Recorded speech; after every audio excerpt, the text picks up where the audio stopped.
Assalamualaikum warahmatullahi wabarakatuh. Bismillahirrahmanirrahim. Alhamdulillahi rabbil alamin. Wabihi nasta'in ala umur dunya waddin. Wa sallallahu wa sallam ala sayyidina Muhammadin khatamin nabiyyin wa ala alihi wa sahbihi ajma'in. Wa la hawla wa la quwwata illa billahil aliyyil azim. Subhanaka la ilma lana illa ma 'allamtana innaka antal alimul hakim. Rabbi shrah li sadri wa yassir li amri wahlul 'uqdatam min lisani yafqahu qawli. Amin.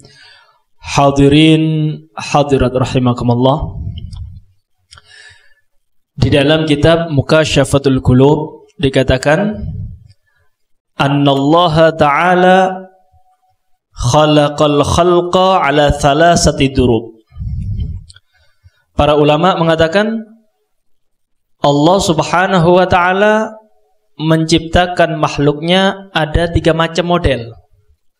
Model yang pertama yaitu Allah ciptakan akal tanpa syahwat, yaitu malaikat. Model yang kedua yaitu Allah ciptakan di dalamnya ada syahwat tanpa akal, yaitu hewan. Dan yang ketiga Allah ciptakan ada akal dan juga punya syahwat, itu manusia. Nah, faman ghalabat syahwatuhu aqluhu, faman ghalabat syahwatuhu aqlahu fal bahaim khairun minhu, wa man ghalaba syahwatahu fahuwa khairun minal malaikah. Manusia Allah ciptakan berbeda dengan makhluk yang lainnya. Makhluk pertama ada akal tanpa syahwat, tidak mungkin maksiat. Yang kedua yaitu hewan dikasih syahwat tanpa akal. Tapi manusia double, ada akal, ada syahwat. Nah, karena itu para ulama mengatakan begini, kalau akalnya manusia itu dominan, akalnya mengalahkan syahwatnya, akalnya yang bisa mengarahkan badan itu manusia, maka dia lebih mulia dari malaikat. Duwe syahwat tapi tidak maksiat, kan lebih hebat. Kalau malaikat tidak punya syahwat kemudian tidak maksiat, pantas. Tapi kalau manusia punya syahwat, cuma syahwatnya ditekan oleh dia, yang dominan adalah akalnya, yang main adalah akalnya, maka dia lebih mulia daripada malaikat. Tapi sebaliknya Pak, kalau sudah manusia itu dikuasai oleh syahwatnya, akalnya kalah. Nggak bisa mikir, di sing apik, di sing elek. Syahwatnya yang muncak, syahwatnya yang selalu menggiring badannya untuk maksiat kepada Allah. Kata para ulama, dia lebih keji, lebih jelek daripada binatang. Coba jenengan bayangno, binatang tuh Pak, nggih. Binatang, sebuas-buasnya binatang, nggih. Macan itu kan binatang buas. Kalau mau cari makan kejar-kejaran dulu kan begitu. Buas tuh, macan tuh. Cuma ketika sama anaknya jilati Pak, rahmat. Nggak pernah ceritanya macan mangan anaknya kan begitu. Tapi kalau manusia sudah dikuasai oleh syahwat, bapak mateni anak, anak mateni bapak, terjadi nggak? Terjadi. Berarti lebih keji, lebih jelek dari binatang. Coba lihat tuh, hewan tidak punya akal, cuma ngerti, oh iki ibuku, oh iki anakku, aku ndak boleh kumpul sama ibuku, aku ndak boleh ngumpuli anakku. Masih ada perasaan. Tapi kalau manusia sudah dikuasai oleh syahwat, bapak merkosa anak, anak merkosa ibu, terjadi nggak? Terjadi. Karena itu manusia ini kalau akalnya menang, dia lebih hebat dari malaikat. Kalau syahwatnya yang menang, dia lebih keji daripada binatang. Nah, kalau kita sudah paham bahwasanya manusia diciptakan oleh Allah Ta'ala selain ada akal, ada syahwat di dalam diri manusia. Artinya mau tidak mau manusia itu akan bermaksiat kepada Allah Subhanahu wa Ta'ala. Syahwat akan menggiring manusia untuk melakukan perbuatan maksiat. Kan begitu, Pak? Pertanyaannya, kenapa sih Allah Subhanahu wa Ta'ala menciptakan manusia ada syahwat, ada nafsu, yang mana syahwat nafsu ini akan mengakibatkan manusia bermaksiat kepada Allah? Kan jelek orang maksiat. Apa hikmahnya Allah menciptakan manusia ada syahwatnya yang berakibat dia akan bermaksiat kepada Allah? Tidak ada tujuan lain, hikmahnya adalah Allah ingin memunculkan, Allah ingin mewujudkan sifatnya, yaitu Al-Ghafur. Allah Maha Pengampun.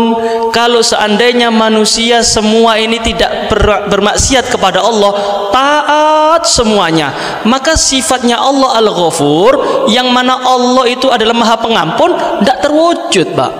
Tidak wujud sifatnya Allah Subhanahu wa Ta'ala. Nah, disinilah Nabi Muhammad sallallahu alaihi wasallam bersabda, laula annakum tudznibun ladhaballahu ta'ala bikum wa khalaqal khalqa yudnibun fayaghfiru lahum. Kalau seandainya kalian wahai umatku tidak melakukan dosa, tidak bermaksiat kepada Allah Ta'ala, semuanya seperti malaikat, taat semuanya, maka apa kata Nabi Muhammad? Pasti Allah akan membinasakan kalian, pasti Allah akan melenyapkan kalian, kemudian Allah wujudkan lagi manusia yang siap untuk bermaksiat. Tujuannya apa? Fayaghfiru lahum. Allah akan mewujudkan sifatnya, yaitu Allah akan mengampuni dosa para hambanya yang bermaksiat. Ini adalah hikmah Allah menciptakan manusia yang ada syahwatnya, yang ada nafsunya, yang berakibat mereka pasti akan bermaksiat kepada Allah Al-Ghafur. Allah Maha Pengampun. Nggih. Kemudian, Pak, dalam hadis yang lain Nabi sallallahu alaihi wasallam bersabda, walladzi nafsi biyadihi law lam tudhnibu la khasyitu alaikum ma huwa ashaddu minhu wa huwa al-ujbu. Demi jiwaku yang ada di genggamannya. Artinya Nabi Muhammad sumpah, seakan-akan Nabi Muhammad mengatakan, demi Allah, kalau seandainya kalian wahai umatku tidak melakukan dosa, aku khawatir terhadap kalian sesuatu yang lebih dahsyat daripada dosa. Apa itu? Ujub, bangga diri. Itu yang dikhawatirkan oleh Nabi Muhammad SAW. Maksiat itu bahaya, maksiat bahaya. Cuma ada yang lebih dikhawatirkan oleh Nabi Muhammad, lebih bahaya dari maksiat. Nopo? Sombong, bangga diri. Kalau anda wahai umat Nabi Muhammad, kata Nabi Muhammad nih, kalau jenengan sedoyo ndak bermaksiat, jenengan bakal sombong, jenengan bakal ujub, anda sok suci, anda akan mengatakan orang lain ahli neraka, berani memvonis kepada orang lain, kemudian anda menganggap diri anda suci. Ini yang ditakutkan oleh Nabi Muhammad SAW. Kenapa? Ujub nih, Pak. Ujub itu bisa menghapus segala amal. Segala amal, jenengan haji, umroh, sedekah, apapun amal ibadah anda, tapi ketika terbesit dalam hati anda sombong, ujub, bangga diri, aku is haji, aku is umroh, aku sudah sedekah, aku sudah bangun masjid, sombong, ujub, langsung lenyap, seakan-akan seperti api yakul nar hatab, takulun narul al hatab, seakan-akan api itu melahap kayu. Jenengan tahu lemari ukiran, Pak? Lemari ukiran itu kan indah ya, diukir bagus. Loh, lemari ukiran itu kan mahal, tapi kalau sudah kena api, kebakar itu lemari yang indah jadi abu, tidak bernilai. Yang mana kayu itu mahal, dapat ada ukiran, mungkin puluhan juta, mungkin bisa ratusan juta, cuma kena api, hangus, dan nilai nih. Haji, umroh, sedekah, tapi sombong, ujub, bangga diri, lenyap itu semua. Ini yang ditakutkan oleh Nabi Muhammad sallallahu alaihi wasallam. Faham ya? Nih, Imam Ahmad bin Hanbal diceritakan ketika menjelang wafat, sudah sakaratul maut itu Imam Ahmad bin Hanbal ditalkin sama anaknya, la ilaha illallah, wahai ayahku, monggo ucapno la ilaha illallah, tiada Tuhan selain Allah. Jenengan paham apa yang dikatakan Imam Ahmad? La, ndak. Kaget, lu ini orang soleh nih, ini imam besar, ketika sakaratul maut diperintahkan mengucapkan la ilaha illallah, malah menjawab ndak. Ditalkin lagi, la ilaha illallah, la. Heran. Ditalkin lagi, la ilaha illallah, la, ndak. Diam keluarganya. Kemudian subhanallah sadar ini Imam Ahmad.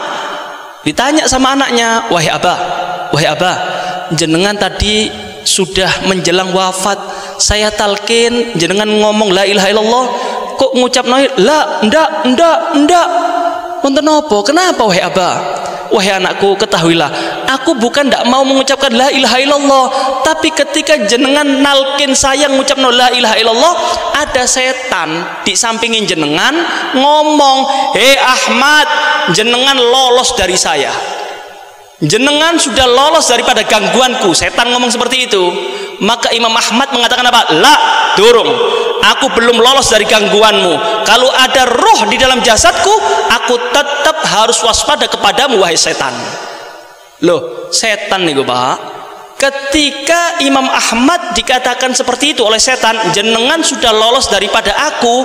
Kemudian Imam Ahmad mengatakan, ya mesti, ya aku lolos daripada kamu. Ujub. Kalau sudah ujub, hangus amal ibadahnya. Ini yang dibuat sasaran oleh setan. Sampai tengah-tengah sakaratul maut loh nih Pak. Sampai menjelang wafatnya pun setan itu masih mencari sela-sela, ya apa carane umat Nabi Muhammad mlebu neraka. Ya Allah, apa maneh kelas kula jenengan nggih. Nih loh, ini yang ditakutkan oleh Nabi Muhammad. Ujub, bangga diri, bangga dengan amal ibadah percuma, ndak ada nilai kalau jenengan ujub bangga diri terhadap amal-amal jenengan. Paham ya? Nah, kemudian Pak, tadi sudah dikatakan bahwasanya di dalam diri manusia itu ada nafsu, ya? Ada syahwat. Artinya mau nggak mau, sengaja atau tidak, kulon jenengan bakal maksiat teng Gusti Allah. Nggih, mau yang dengerkan, mau sing ceramah, ya tahu maksiat Pak. Mau habib, mau kiai, tetap mereka juga pernah bermaksiat kepada Allah. Beda nih Pak ngenten. Kalau orang-orang yang sudah dekat kepada Allah Ta'ala, membaliknya cepet, maksiat langsung eling Gusti Allah, astagfirullah. Lek kelas kula jenengan maksiat sik tak tutuk no dimi, kan begitu, tak tutuk no dimi, engko aku bakal tobat. Itu kelas kula jenengan, paham? Nah, kemudian nafsu itu Pak adalah musuh utamanya manusia. Kata Nabi Muhammad sallallahu alaihi wasallam, ada aduwika nafsuka allati baina jambaik.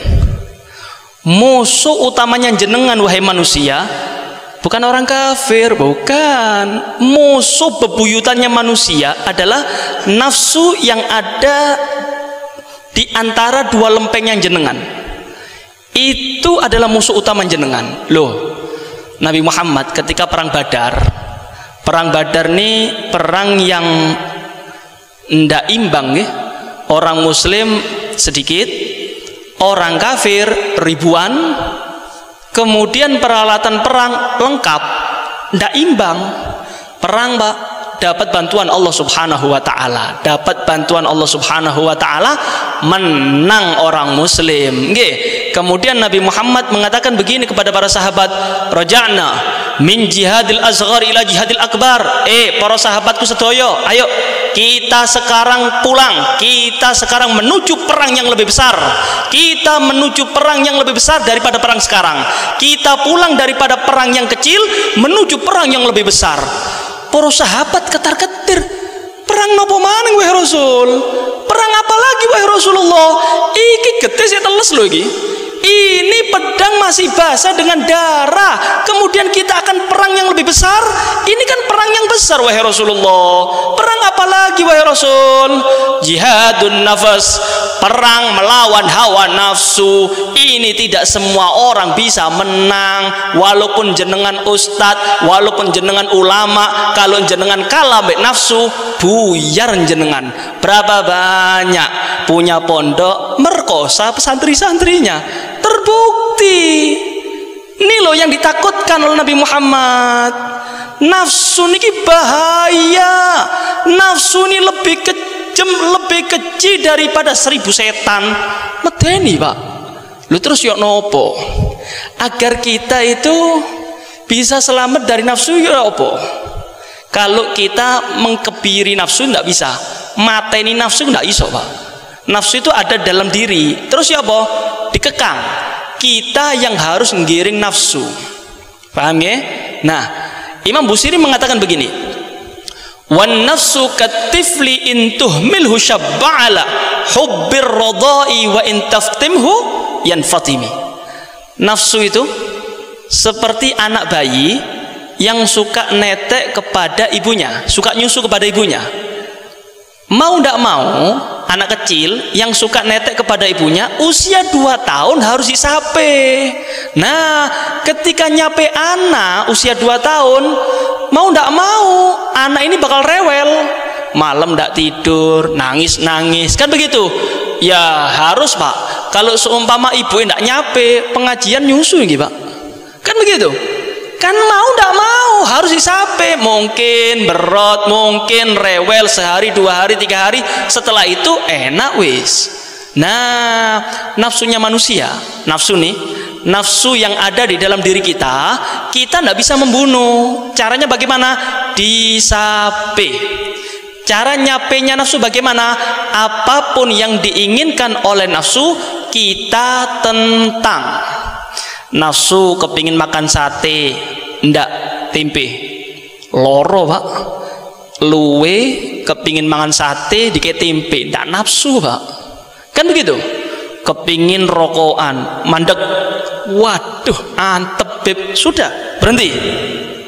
No, ndak enak beb, anyep beb. Nah, berhenti dulu, berhenti. Memang berat. Lama kelamaan jenengan berubah. Yang dulunya bawa rokok, saya kini bawa siwak. Yang dulunya makannya kepingin yang mahal-mahal, cuma karena disape, walaupun sego ambek kecap, nikmat. Kenapa? Nafsunya ditekan. Nikmat sudah pak. Nggih. Menjadi nafsul mutmainnah pak. Tenang sudah. Nggih, tenang. Jadi nafsu itu ada derajatnya pak. Ada nafsu ammaratu bisu. Niki pertama nih, nafsu sing ngejak terus-terusan maksiat. Nah, orang yang selalu maksiat ketika tobat, nah tobat disapi nih, menjadi lawamah. Lawamah itu selalu mencaci. Dia akan ingat kepada kemaksiatannya. Lah iya lopo aku pacaran. Lah iya lopo aku main judi. Seumpamanya aku ndak main judi, iso umroh aku, iso haji aku, iso bangun masjid. Lawamah selalu mencaci kepada perbuatan-perbuatan maksiatnya yang dahulu. Dicaci. Nah, kemudian ditekan lagi sampai menjadi mutmainnah. Loh, mutmainnah niki Pak, nanti ketika jenengan sudah mempunyai nafsul mutmainnah, akhir hayat akan diserukan oleh Allah Ta'ala, ya ayyatuhan nafsul mutmainnah, irji'i ila rabbiki radiyatan mardiyah, fadkhuli fi ibadi wadkhuli jannati. Manusia yang mempunyai jiwa yang mutmainnah, irji'i ila rabbiki, ayo balik teng Tuhan jenengan, ayo balik nang akhirat, radiyatan mardiyah, dalam keadaan ridho, dalam keadaan puas dan diridhoi oleh Gusti Allah. Fadkhuli fi ibadi, monggo gabung sama hamba-hamba pilihanku.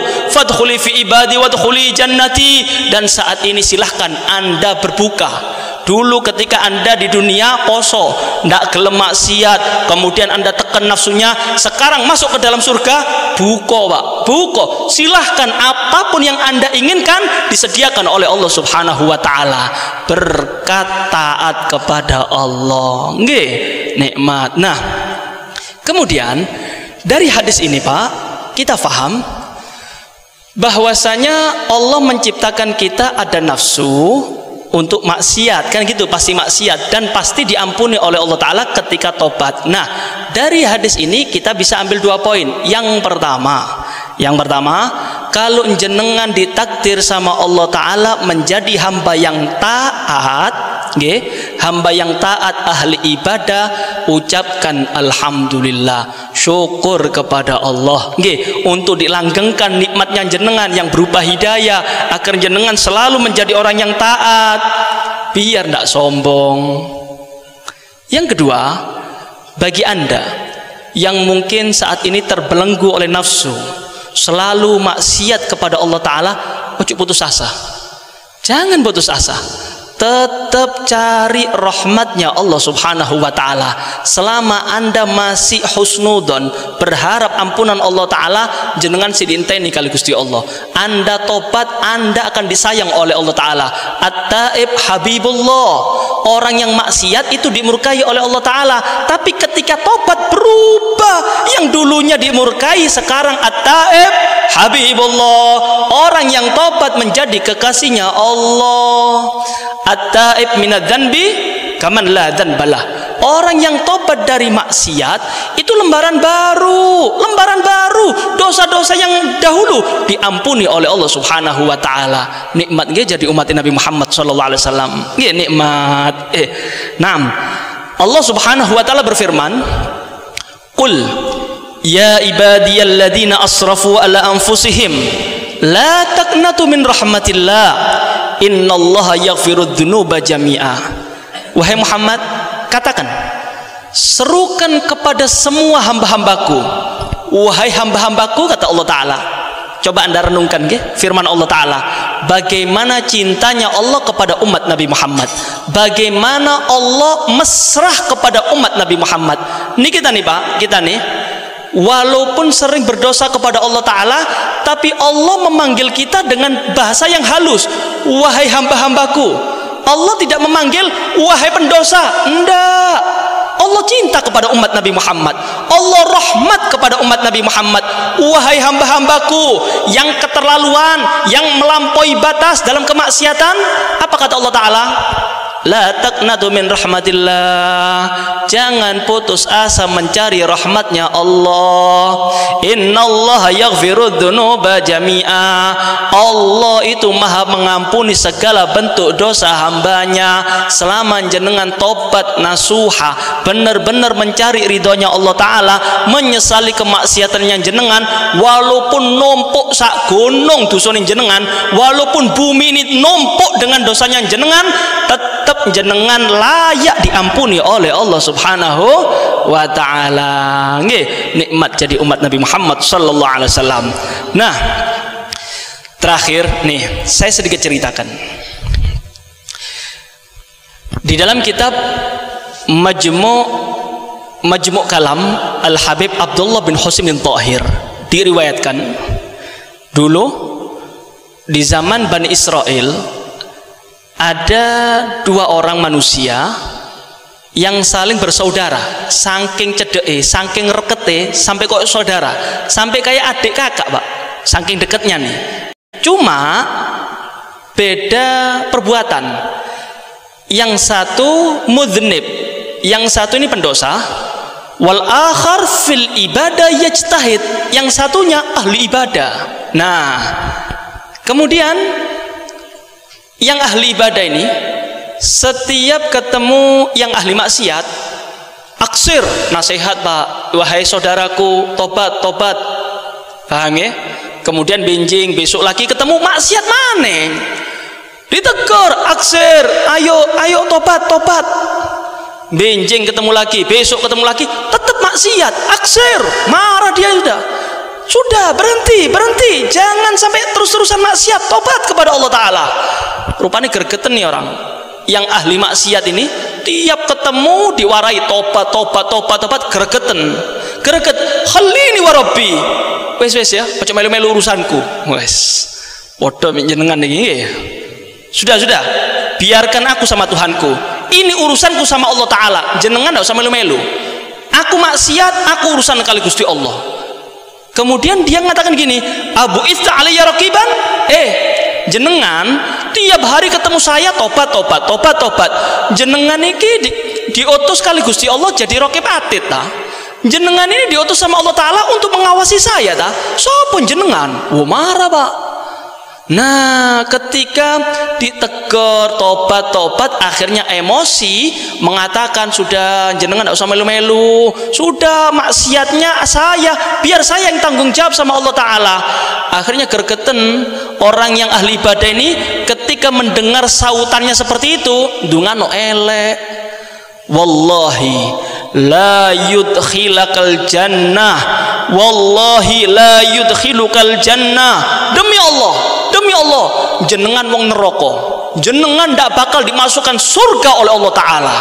Loh, gara-gara ngomong ndak enak, subhanallah, dua-duanya langsung dicabut nyawanya oleh Allah Ta'ala. Dicabut, kemudian bertemu dengan Allah Ta'ala di sidang kali Gusti Allah. Allah Ta'ala mengatakan kepada orang yang ahli ibadah nih, akunta ala ma fi yadi qadiran. Jenengan yang ahli ibadah, jenengan nih, apakah kamu mampu terhadap apa yang ada di kekuasaanku? Urusan swarga neraka itu kan urusanku, kata Allah Ta'ala. Loh, kok berani-beraninya jenengan lancang? Surga neraka itu urusan saya, Tuhan. Kenapa jenengan memvonis? Kenapa jenengan mengatakan jenengan mlebu neraka, Gusti Allah tidak bakal mengampuni dosa jenengan? Kok kurang ajar jenengan? Jangan mampu apa yang ada di kekuasaanku. Kamu ini hamba, ojo lancang-lancang. Maka Allah Ta'ala mengatakan kepada malaikat, wahai malaikat, geret dia ke neraka. Kemudian yang ini, yang ahli maksiat, silahkan masukkan ke dalam surga dengan rahmatku. Ini sifat jaiznya Allah. Wa jaizun bifadlihi wa adlihi tarkun likulli mumkinin kafi'lihi. Terserah Allah Pak. Anda ibadah bukan berarti wajib bagi jenengan masuk surga. Anda maksiat belum tentu masuk neraka. Cuma ibadah itu memancing rahmatnya Allah. Rahmat Allah inilah yang menyebabkan jenengan masuk surga. Kalau Anda maksiat ini memancing murkanya Allah. Kalau jenengan kena murkanya Allah, nanti di akhirat Anda dapat keadilan Allah, pasti masuk neraka. Faham nggih? Jadi kalau Anda orang yang taat kepada Allah, syukur alhamdulillah, jangan sombong, jangan ujub. Ketika mendapatkan saudara jenengan ahli maksiat, jaga lesan, doakan dapat hidayah. Bukan berarti memvonis jenengan ahli neraka, jenengan tidak bakal diampuni oleh Allah Ta'ala. Ini kurang ajar kepada Allah. Kemudian Anda yang ahli maksiat, cepat-cepat tobat, cepat-cepat mentas, cepat-cepat jenengan kembali kepada Allah Ta'ala. Jenengan pasti diampuni dosanya oleh Allah Ta'ala kalau jenengan memang benar-benar tobat kepada Allah. Faham nggih Pak? Karena itu mari kita berharap mudah-mudahan berkat acara maulidan, sholawatan, dosa-dosa niku jenengan dilebur kali Gusti Allah. Nggih, mudah-mudahan kita semua dijadikan ahli taat kepada Allah Subhanahu wa taala. Amal ibadah kita semua diterima oleh Allah Taala, dan kita berharap mudah-mudahan kita semua panjang umur, sehat walafiat fi taatillah. Kalau di akhir umur mudah-mudahan husnul khatimah. Amin ya rabbal alamin. Wa hada minni. Wassalamualaikum.